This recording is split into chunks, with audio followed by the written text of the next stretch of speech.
Number 58 ولا نقول لا یضر مع الایمان ذنب لمن عملہ، ہم یہ نہیں کہتے کہ اگر آدمی مومن ہو اور گناہ کرے تو گناہ اس کو نقصان نہیں دیتا، نہیں، ایمان کے ساتھ اعمال صالحہ ضروری ہے۔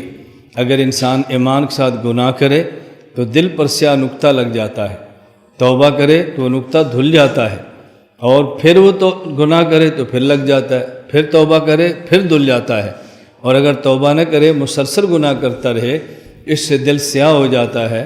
ایک وقت آتا ہے کہ انسان کو توبہ کی توفیق نہیں ملتی۔ تو یہ نہیں کہنا چاہیے کہ گناہ اعمال نقصان نہیں دیتے، گناہ ہوں تو وہ نقصان دیتے ہیں۔ 59 نرجو للمحسنین من المؤمنین ان یعفو عنہم، ہمیں امید ہے کہ اللہ تعالیٰ مومنین میں سے جو نیک ہیں ان سے درگزر فرمائیں گے، ویدخلہم الجنہ، اللہ ان کو اپنی رحمت سے جنت میں داخل فرمائیں گے، ولا نأمن علیہم ولا نشہد لہم بالجنہ، ہم نہ تو ان کے بارے میں نا امید ہیں کہ اللہ ان کو جنت نہیں دے گا، اور نہ ہی ان کے بارے میں ہم حتماً اور یقیناً کہتے ہیں کہ ضرور جنت دے گا، نہ ہم ضرور کی بات کرتے ہیں نہ ہم نا امید ہوتے ہیں۔ ہمیں اللہ سے امید ہے کہ اللہ تعالیٰ مغفرت فرمائیں گے اور اللہ تعالیٰ جنت میں جگہ عطا فرمائیں گے۔ وَنَسْتَغْفِرُ لِمُسِیئِہِم، جو گناہ گار ہے اس کے لیے اللہ سے معافی مانگتے ہیں۔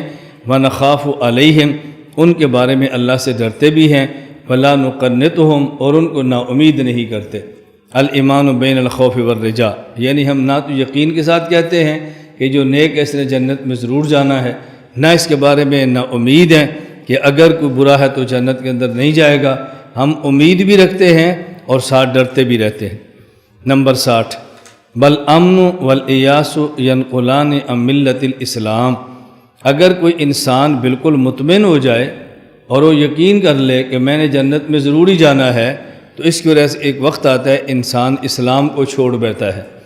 والیاس، اور آدمی نا امید ہو جائے کہ میرے اعمال کی کیا حیثیت ہے، میرے جیسا بد کردار تو جنت میں جا ہی نہیں سکتا، تو یہ دونوں چیزیں انسان کو اسلام سے فارغ کر دیتی ہیں۔ وسبیل الحق بینہما لأہل القبلہ، اور مسلمان اور مومنین کے لیے اعتدال کا راستہ درمیانی ہے کہ ڈرتا بھی رہے امید بھی رکھے۔ حضرت عمر بن خطاب رضی اللہ تعالیٰ عنہ فرماتے تھے اگر یہ اعلان ہو جائے قیامت کے دن کہ جنت میں صرف ایک شخص جائے گا تو مجھے امید ہے وہ ایک عمر ہوگا، اور اگر قیامت کو اعلان ہو جائے آج ایک شخص جہنم میں جائے گا باقی سب جنت میں، تو مجھے ڈر ہے کہ وہ جہنم میں جانے والا عمر ہی نہ ہو۔ تو امید بھی اس درجے کی اور خوف بھی اس درجے کا، اسی کا نام ایمان ہے۔ 61 ولا یخرج العبد من الایمان الا بجحود ما ادخلہ، جب انسان کلمہ پڑھے اور صحیح اعتقادات اختیار کر لے اور مومن بن جائے، اب کافر تب ہوگا جن چیزوں کی وجہ سے مومن ہے ان کا انکار کرے۔ تو مومن ایمان سے نہیں نکلتا مگر اس چیز کے انکار کے ساتھ جو چیز اس کو ایمان میں داخل کرتی ہے، یعنی ضروریات دین میں سے، ایمانیات میں سے کسی کا انکار کرے گا تو پھر کافر ہوگا۔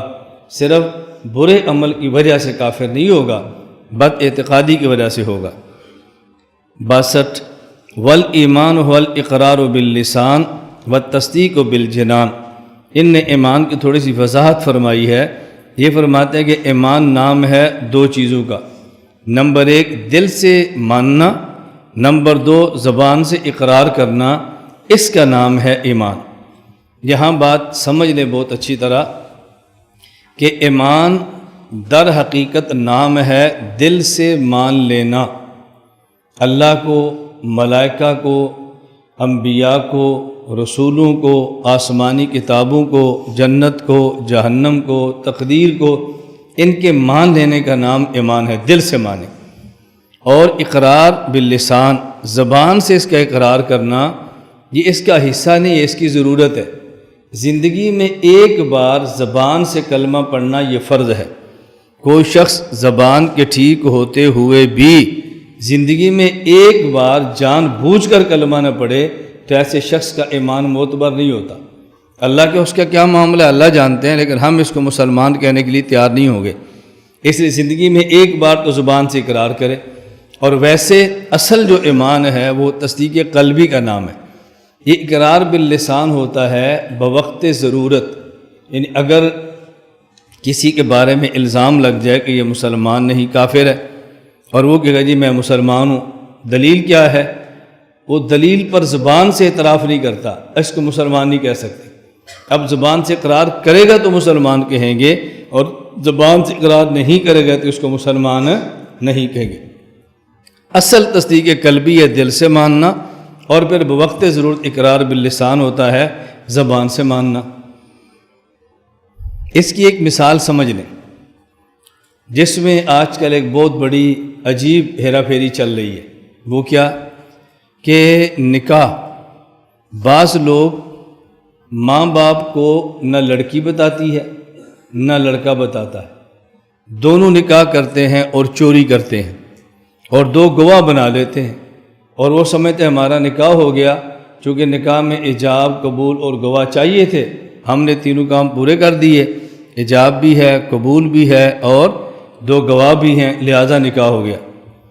دیکھو، نکاح میں اصل گواہ نہیں ہے، نکاح میں اصل اعلان ہے، اعلن النکاح ولو کان بدعا وجعلوا فی المساجد۔ اب نکاح میں اصل اعلان ہے، اعلان کا مطلب کہ آپ کے قرب و جوار میں رہنے والے ہر فرد کو پتہ ہو کہ وہ عورت ہے، فلاں بندے کی بیوی ہے، اور یہ بندہ ہے اور فلاں عورت کا شوہر ہے، ہر کسی کے علم میں ہو، اصل یہ ہے۔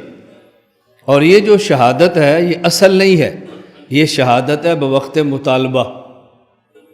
مثلا ایک شخص کسی عورت کے بارے میں دعویٰ کرتا ہے کہ یہ میری بیوی ہے، دلیل کیا ہے؟ وہ کہتے ہیں فلاں مسجد میں میرا نکاح ہوا تھا، تو کوئی گواہ ہے؟ کہتے ہیں گواہ تو کوئی نہیں، عدالت اس کی بیوی تسلیم نہیں کرے گی۔ عدالت بیوی تب تسلیم کرے گی جب دو گواہ لائے گا۔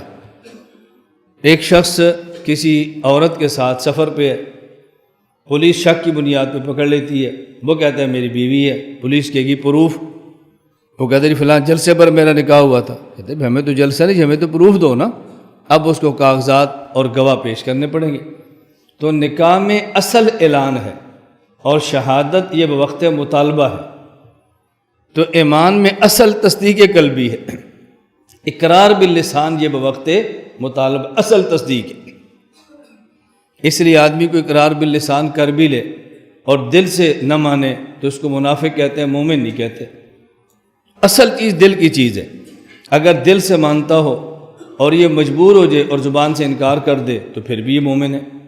تو معلوم ہوا کہ اصل تصدیق قلبی کا نام ایمان ہے نا۔ تو اس معاملے میں بہت زیادہ احتیاط فرمائیں، اگر کوئی شخص یوں نکاح کرے تو اس کی حوصلہ شکنی کرے، اس کی حوصلہ افزائی نہ کرے۔ امت اور اتنے واقعات اس پر پیش آ رہے ہیں جس کے نقصانات ہو رہے ہیں، یعنی میرے علم میں واقعات ہیں۔ بعض بچیاں مسائل پوچھتی ہیں، بچیاں یعنی فلاں آدمی تھا، ہم نے نکاح کر لیا ہے، کسی کو پتہ نہیں ہے، اب ہمارے گھر کے حالات پیدا ایسے ہو گئے ہیں کہ اس سے تو میں زندگی گزار نہیں سکتی، وہ طلاق دینے کے لیے تیار نہیں، تو اب میں کیا کروں؟ مسئلہ بن گیا۔ بعض ایسے نہیں، فلاں جگہ میرا نکاح ہونا تھا لیکن نکاح میں بھی سال باقی ہے اور نکاح نہیں ہو رہا، تو ہم نے دو گواہ بنا کے خفیہ نکاح کر لیا ہے، تو ہم ملیں یا نہ ملیں؟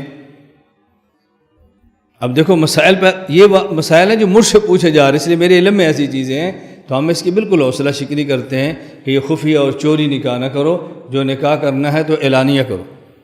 میرے علم میں ایسے واقعات ہیں، آپ یقین فرمائیں کہ آپ کو سن کر تعجب ہوگا اگر میں نام بتا دوں تو۔ واقعات کیا ہیں؟ ایک شخص قدابر ہے، صاحب علم ہے، اور شہرت صاحب تقوی کی بھی ہے، نکاح ہے، شادی شدہ ہے، بچے ہیں، دوسرا نکاح کیا، دو گواہ بنا لیے، اعلان نہیں ہے۔ پہلی اہلیہ کو پتہ چل گیا، اس نے کہا یا اس کو رکھو یا مجھے رکھو۔ پہلی کو نہیں چھوڑ سکتا کہ خاندان کا معاملہ ہے، اس کو چھوڑنا اس کے بس میں نہیں ہے، بالآخر اس کو دوسری کو طلاق دینی پڑی۔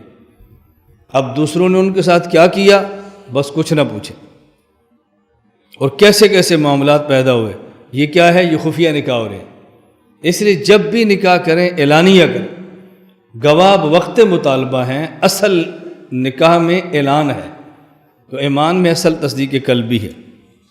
63 وَأَنَّ جَمِيعَ مَا أَنزَلَ اللَّهُ فِي الْقُرْآنِ وجمیع ما صح عن رسول اللہ صلی اللہ علیہ وسلم من الشرع والبیان کلہ حق، وہ تمام چیزیں جو اللہ نے قرآن کریم میں نازل کی ہیں اور ان تمام چیزیں جو حضور اکرم صلی اللہ علیہ وسلم سے شریعت میں ثابت ہیں اور آپ کے بیان فرمانے سے ثابت ہیں، تمام کی تمام چیزیں برحق ہیں اور ہم ان تمام چیزوں کو مانتے ہیں، کسی ایک کا بھی انکار نہیں کرتے۔ مومن ہونے کے لیے تمام ایمانیات کو ماننا ضروری ہے، اور کافر ہونے کے لیے تمام ایمانیات کا انکار ضروری نہیں ہے۔ ایمانیات میں سے کسی ایک کا انکار کرے گا تو کافر، اور مومن ہونے کے لیے تمام ایمانیات پر ایمان لانا ضروری ہے۔ لا الہ الا اللہ، لا الہ الا اللہ، لا الہ الا اللہ، ما لنا رب سوا، لا الہ الا اللہ۔